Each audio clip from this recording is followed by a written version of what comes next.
Welcome to Warwick, New York for Gatekeeper and Heiser Media's combined coverage of the Warwick Disc Golf Championships. Thank you, as always, to Cosmic Disc Golf, D-Town Disc Golf, and Reaper Disc Supply for making this coverage possible. I'm Nathan Johnson, joined in the booth today by Dan Brooks-Wells. Dan, who do we have on our card for this final round coverage? Hey, what's going on, everyone? We have Harry Chace, who's leading the way. In second place, we have David Fleck at neg 19. Tied with him, we have Matt Hammersten, also at neg 19. And last but certainly not least, we have Steve Brinster, local, at neg 18. So Harry is 5 strokes ahead right now, but we definitely have a nice battle here going on. So hole 1, we are playing the blue to blue, long to long layout. This is a par 3, 351 feet. It is pretty much uphill the whole way, and then it drops off right behind the basket. So leading us off here is Harry. Yeah, definitely some strokes to be made up by the other 3 members of the card, but on this long layout here, anything can happen. Harry looking to get off to a hot start, and that looks like a pretty great drive to get his round started. Yeah, absolutely. The way he's been playing, that's not really a tester for him, but there is some trouble behind the basket. And I did forget to mention that there is an OB patch on the left side. It's kind of surrounded by rocks. You can kind of see it there as that disc pass, and that is absolutely pinned to start his round. Great shot from Hammer. We've seen him a couple times on Heiser Media's coverage this year. Super consistent player. Sponsored by Prodigy. We got David Fleck here. I don't know if we've seen him on Heiser Media's coverage before. Local kid out of Connecticut. Getting his round started off well. Scoots a little long, but should be a putt. Yeah, he'll have something looking back at it too. Sometimes it's a little bit easier to have that putt rather than looking at the abyss behind it. Rounding out our card, course designer, am I correct, Dan? Stevie B? Yeah, I believe so. I mean, Steve lives right down the road. So he knows everything about this piece of property. And as you can see, it's one of the best shots. Yeah, great shot to start off his round as well. David's got a tricky little putt here. Scooted a little long off the tee. Just didn't quite give it the height he needed. Yeah, you definitely want that one back. To have that sort of putt on hole 1, you really want to make sure you don't leave that one short because there's not much trouble behind it. Yeah, Harry definitely a must make, but on hole 1, definitely, I'm sure he's feeling a little bit of nerves, but definitely did not look like it, that one right in the heart. Good way to get his round going, trying to take down. This is an A tier, round 4 of a 4-round A tier, so could be a big win for him if he's able to hold on. Whoa. And that is not the way you'd like to start off your round. That was disgusting. There's nothing you can do about that. I mean, Jesus. But yeah, I think Harry is the defending champ, if I'm not wrong. I think you're right. That. Yeah, I believe he's the defending champ. And just so you guys know, this is a 2-day event. So there's 4 total rounds, and we had played in the morning. So everyone's all warmed up. So here we are at hole 2. This is a par 4, 522 feet. This is a pretty unique hole. You got to hit this little downhill shot, tunnel, and it's got to either be a slow turn if you're throwing a backhand as a right-handed. This is kind of the landing zone right here, and then it's a blind shot up and over this hill, and you're kind of trying to park this little basket because no matter where you are, it's a little tricky of a putt. So the forehand is also definitely a doable route. I'm not sure if it can put you in the greatest position, though, even if you hit the gap perfectly. Looks like Harry got a little bit of ground play there. Not sure if it pushed enough to where he has that angle. It's almost like a U-turn, right? This hole. It is. Off the tee. Yeah, I mean, I would expect Matt to go with the backhand, but he's putting a forehand out there. This might be a little early. Nope, it sneaks by that little group of trees, and yeah, I can't really tell if it's far enough. Or if it's going to be kind of a weird angle into the basket. Yeah, I think we'll have to wait for their up shots to see if these guys have made it into that right landing zone. Here's that turnover that you mentioned. David's going to opt for it. Doesn't turn it enough, just kind of pushes it straight. Is that That's road out safe. of bounds, Dan? No, I don't believe so. Okay. See if Steve can bounce back after that tough spit out. Probably going with just like a nice little turnover rock shot, and that is pretty good. Yeah, absolutely. Now, this might actually play out decent for David just because he got so far out. He's farther away from the basket, but his angle might be a little bit better. Yeah, can basically just play a straight to hyzer shot into the green through that Whoa! gap, and he hits the pole. I Oh wonder if they my. know. I wonder if any of them knew. I mean, I would think you hear the ding. I think that was a pretty firm contact there. But yeah, definitely a blind shot, right? Can't see the pin from back there, that's for sure. No, no, not at all. Probably a good thing he hit that pole as well, because there's quite a steep drop off to the left and behind the basket, so there really wasn't much else that was going to stop that frisbee. Right. Yeah, these guys actually got out just fine. This shot can be a little deceiving. You see, this is kind of where people are filtering in. If you go through this gap, you kind of want to push forward a little bit more than you think to pin it. Yeah, a lot of these discs kind of just fading out a little early. Oh, this one's going a little long. Nice little tree there to slow him down. But yeah, that kind of just natural low speed finish of the disc going to give you this 25 footer or so coming back up the hill. Yeah, that's clean. Another great confidence builder putt there for Harry. He came to play. Came to play today for sure.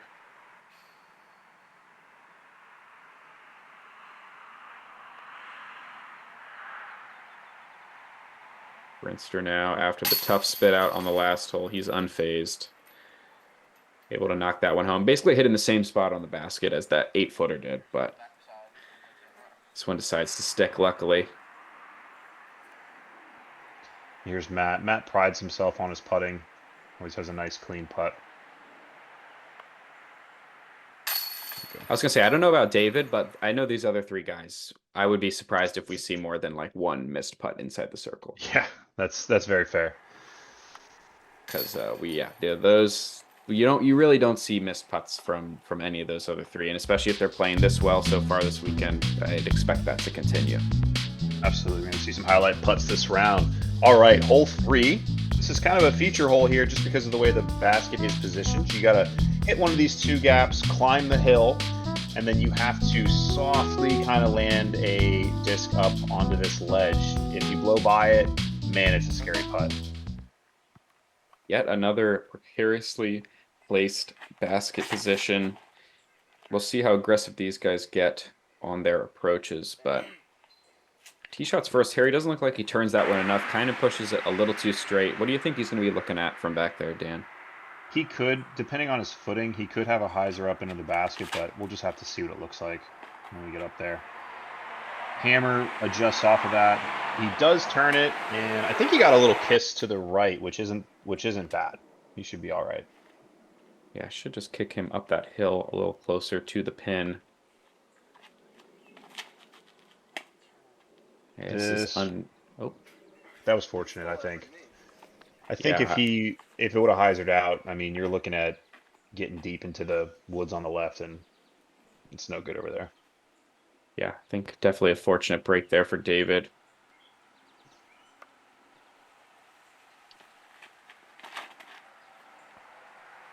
Pretty deep hyzer release there from Steve, going with a understable disc. Doesn't quite get the turn. I think he caught a tree there.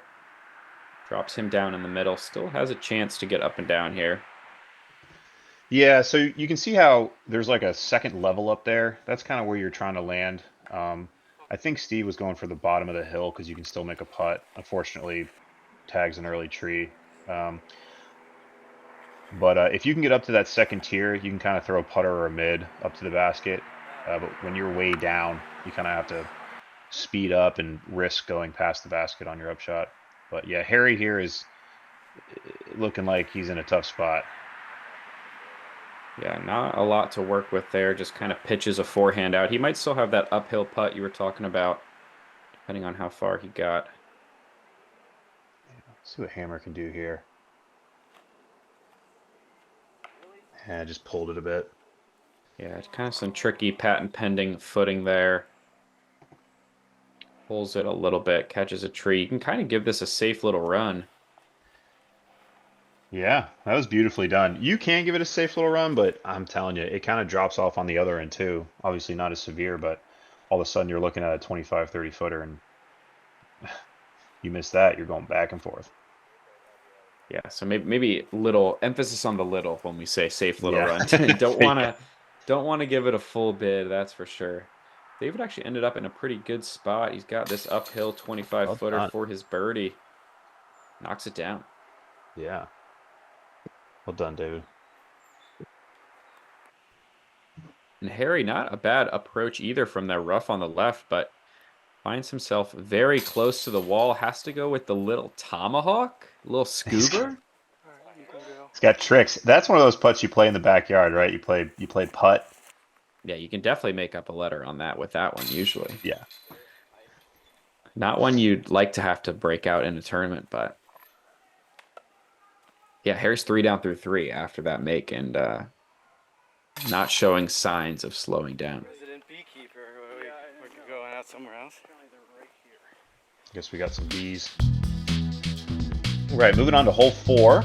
Probably the shortest hole in the course is a par 3, 289.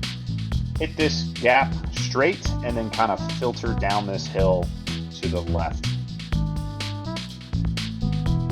It's a little tricky. Yeah, it's a little tricky. You just want to hit the main gap and then you just hope to kind of make it down, honestly. Yeah, a lot of kind of skinny trees to miss late in the flight. Harry just absolutely peers that line. Going to give him yet another putt inside the circle. Yeah, made it look easy. This one you can get in a lot of trouble if you go early and you don't work your way down the hill. You'll find yourself with a pretty tough upshot. We'll see where that one ended up.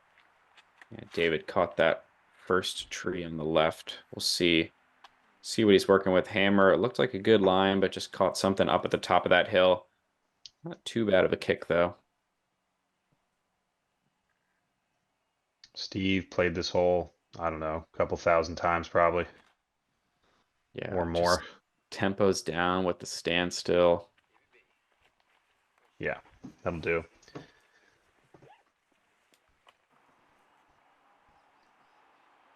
David just going to jump putt, hoping that hillside just kind of pulls the disc. Yep, does a decent job. Catches one of those late trees, but I think he's probably got about a circle's edge putt or so. Yeah, I think Matt actually has a look here. This is a tricky one, but no, maybe not. I was wrong. I think he had a look if he wanted it, but just opting for the layup. Not worth testing that ceiling. Yeah, that's a good for David. Yeah, I was gonna say that's a good scramble. His jump putt was, I mean, his approach was a jump putt, but it's kind of touchy and there's a lot of trees to miss. Harry just keeps it rolling. No end in sight. Yeah, all of a sudden a 7-stroke lead, 4 holes in here. Obviously still a lot of golf left, but definitely feeling confident. Steve, chance here to make up a stroke on those 2 guys in second place. Drops that birdie putt in the bottom of the bucket.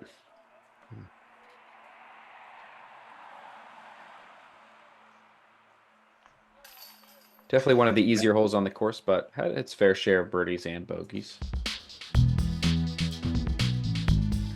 All right, moving on to hole 5. This is a par 3, 368. It is a very specific line. If you're right hand, backhand, you're kind of throwing something that flips up and will flex out. You kind of want to make it to the bottom of this rock hill to give yourself a putt. This is one of the more challenging holes on the course. Yeah, 368, but quite a ways uphill. Looks like pretty much a pure line from Harry. Yeah, that was pretty good. I mean, at the very least, I think he can just pitch up for his par if he doesn't have a look at it.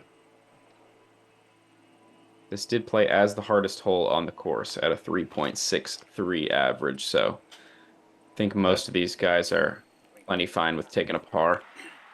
Yeah, that really doesn't surprise me. There's just so much trouble to be had. Like it's a very common mistake Steve just made. Looking like a good line out of the hand for David here. Maybe a little underturned, but sneaks through a couple of late trees there.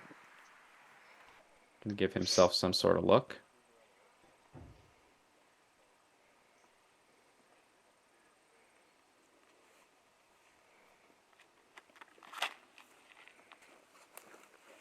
This looks a little overturned, but that'll be fine. Just a little pitch up from there. So this also, the way the pin is, it also drops off pretty much all around the basket, and you can't see the backside of it, but it's basically a cliff. Starting to become a common theme on this course, at least on the front nine. Makes for some tricky decisions when you're out there in circle two. Got to decide if you're willing to run something like this. Looks like he did. I don't know. It looks like he gave it a bid, but Hard to tell with an uphill putt like that if, he's really. I think Cameron's trying to make this for sure, but we'll see. yeah, if you want to get strokes on Harry. Good effort. Yeah, had the height, tickle some of those chains. You could hear him kind of listening to see if it was going to trickle down the backside of the hill, but I think it's stuck.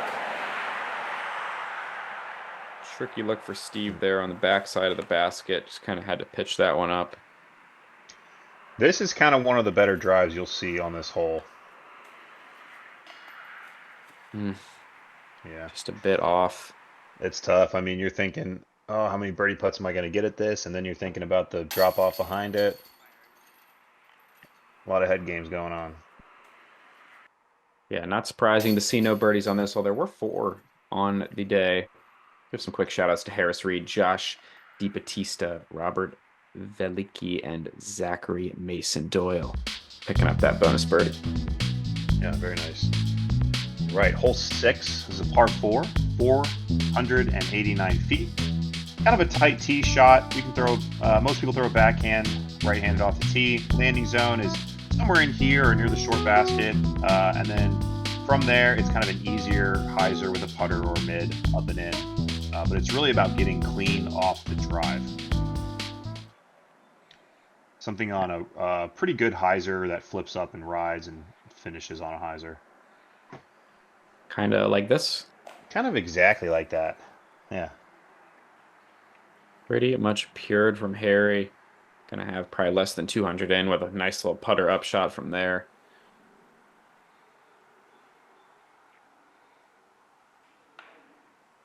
That one's just a bit pulled out of the hand from David. Catches one of those right side trees. Gonna be a tough scramble. Oh, and now Hammer with the early release. Uh-oh. Don't worry, buddy. I did that too. What's it like in there? Do we want to know, Dan? No. It's just green, and it's thorny. But Not Steve, fun. yeah, not fun. Steve showing you how to do it matches Harry. Yeah, it's also green where Steve is, but just It's more a better green. exciting. Yeah. Yeah, Hammer having to go to the forehand roller, trying to still get around this corner. Pushes it a little bit too straight, kind of found that back side of the fairway. Yeah, this is about all you can do. You just need to pitch it up back into the landing zone. I don't know if it's possible to get there, but maybe he'll show us something. Looks like he might be going roller. I know, just turnover, forehand. I think he caught something there in the middle of the fairway, kicks him back off to the right. Yeah. Not ideal. I'm guessing this is a rock. Just nice and easy. Yep. Subtle little ground play, another kind of not quite as drastic as we've seen on some of the other holes, but a little bit of a drop off behind the basket here. Distance control, important. Harry kind of juices that one, skips off those rocks a little bit. Gonna have an uphill comeback or putt. This is a problem you don't have every day. No, no, definitely not. It again, like we were, like we've been saying, it's kind of a common theme. Like your up shots, even if you're close, you always got to be very careful with them. You can't just blast past. I think that's Yeah. a tenet of good course design. Yeah. Yeah, especially like the most difficult, layout long to long, right? Mm-hmm. Just a bit low from David there. Just hasn't quite connected on those circle's edge looks with the putter, but this guy is going to be near automatic from 30 feet. Good bogey save there from Hammer. Limit the damage. Steve to grab some strokes, huh? Very well played, textbook.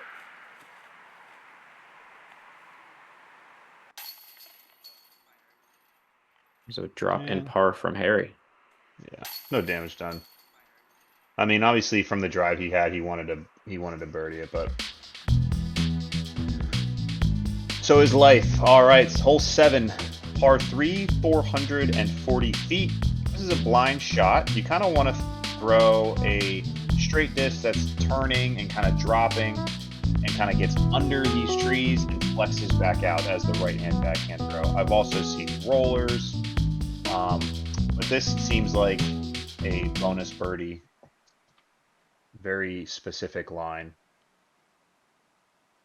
Yeah, not too much danger per se on the hole, but definitely a very specific line to hit if you want to give yourself a putt. Looks like a really nice shot from Steve. Comes up a little short left, so might have to kind of work his way around that tree down there.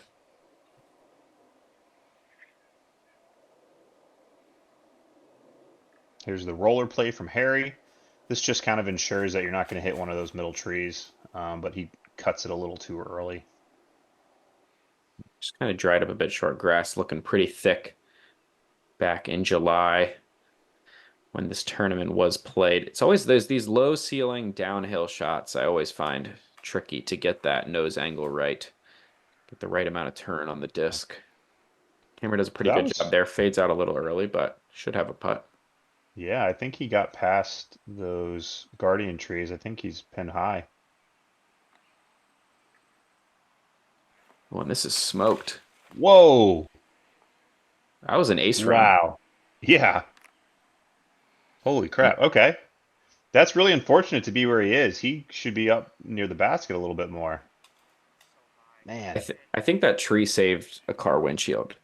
Or maybe. That just common. Yeah, potentially.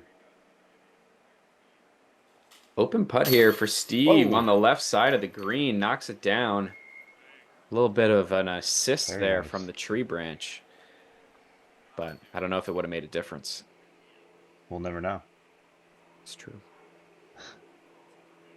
Open putt here for Hammer as well. Call it just outside the circle. Steps it through and just sneaks it over the rim. 2 birdies on this tough hole 7. Yeah, that one even tried to bounce out. Really clean putt. And a little bit of a tester coming back. Yeah. That's a tough one. I do like the run. Just a tough one coming back. Yeah, David, you got to make up some strokes somehow on these guys. Right. Just It's the unfortunate. final round. Yeah. Got to push. Gonna end up dropping another stroke here.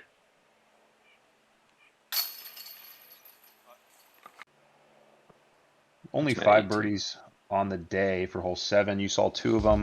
The other 3 were Paul Kranz, Kyle Moriarty, and Joshua Sarak. All right, moving on to hole 8. It is a par 4, 434. Weird little U-shaped hole once again. Got to get out the gap into the grass is where you want, and then you have to get over this OB. Kind of a flick around the outside is what most people do. And then the road to the left plays OB. So this shot is kind of dealer's choice. You can throw, whatever you like, putter, mid, backhand, forehand. Just make sure that you get out the gap and give yourself an up shot. Yeah, it looked a little underturned from Steve. I'm not sure if it made it all the way out. Going to be tricky lie. This looks a little better from Hammer. Yep, I got out. And the farther it goes down the hill, the farther away he moves from the basket, but he'll definitely be happy with that.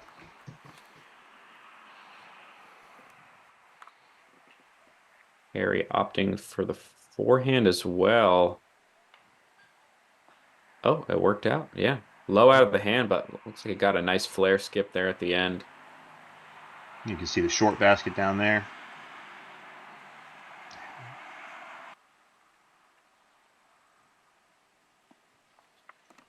I also forgot to mention, if you saw it off too much, there is OB on the right side of this wooded fairway, but we're not going to have to worry about that for anybody. And that was smoked out.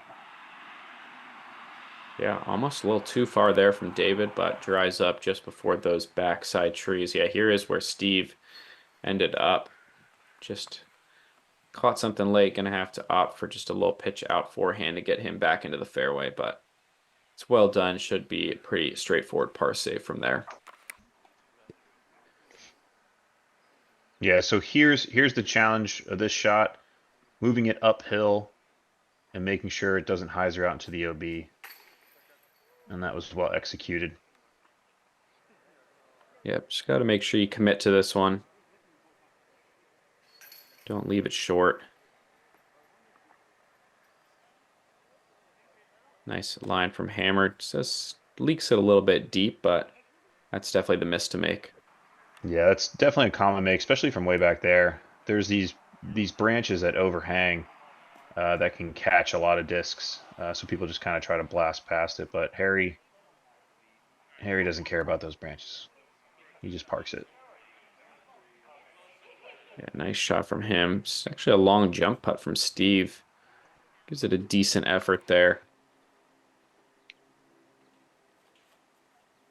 Boom. Hammer is dialed with that little step through putt from just outside the circle. Starting to make some moves here. Going to be hard to catch Harry, but putting himself in a nice position to, try to lock up that second place finish. Nice putt from David as well, grabbing that birdie. It's a good bounce back. Mm-hmm.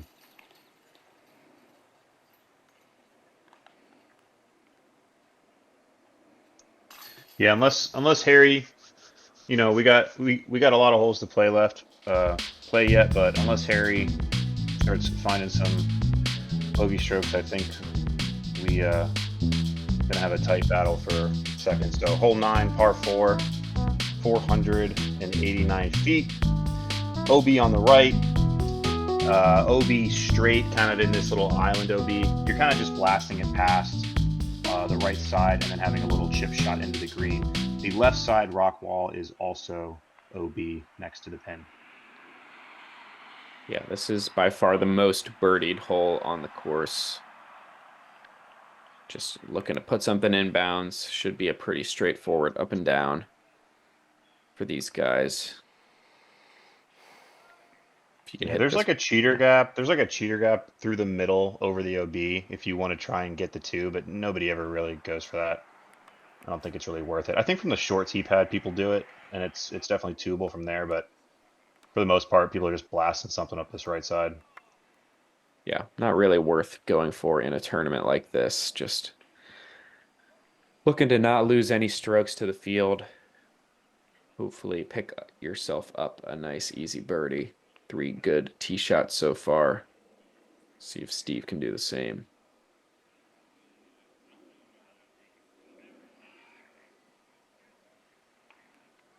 Steve taking a little higher route, wanting to get a little bit more left. Oh wow, look at that. Look at that skip. This grass is pretty high. That was kind of surprising. I wonder if it hit a rock or a root or something. Maybe that, whatever that patch is over there. Is that a tee pad? I don't know. Yeah, I'm not sure. Pretty much wide open up shots for these guys from less than 200 feet. Should be pretty straightforward. Nice little chip forehand there from Hammer. Yeah, I like the forehand better than the backhand because the natural finish of the disc is going to end away from the OB. So anyone who has a forehand, I'm just expecting them to go with it. A little short. Yeah, tester from there for Harry. Steve, yeah, he's actually got a long jump putt thanks to that big skip that the disc took. See if he gives it a little bid. Wow. Not a Good bad effort. effort. Yeah. Yeah. All right. Only real tester on the card. Going to come to Harry here. 22 footer or so. But that's not a problem today. Nah, dead center. I think he's 6 down through 9 holes. Very solid front 9. Like I've Yeah, that's said pretty multiple good. times, he definitely came to play, looking to lock this thing up as soon as possible. Yep, and this was the easiest hole on the course to par. Played 0.46 under par. And a nice little star frame to round out our front 9. Hammer with the style points there as we take a look at our shot of the round contender. Of course, this upshot from David Fleck on hole number 2. Catching a little bit of metal on its way in. Sticks it right next to the pin. Thank you to the Norse gods as well as our Patreon family for making this coverage possible. Make sure to head on over to Heiser Media's YouTube channel for the back 9 and the exciting conclusion of this year's Warwick Disc Golf Championships. We'll see you there.